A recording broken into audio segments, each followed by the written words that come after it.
Hello everyone and welcome back to another tutorial from Gameplay Classic. In this video, I'm going to show you how you can download and install the Strinova game on your PC. So let's get started right away.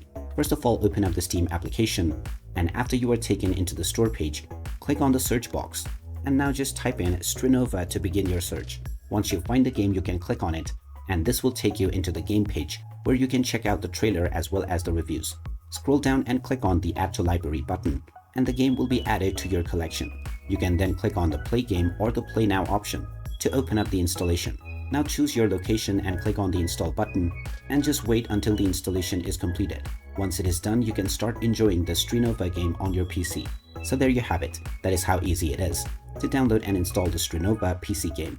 If you find this video helpful, don't forget to hit that like button and subscribe to our channel for more useful tips and tutorials. Thanks for watching and I will see you again in the next video.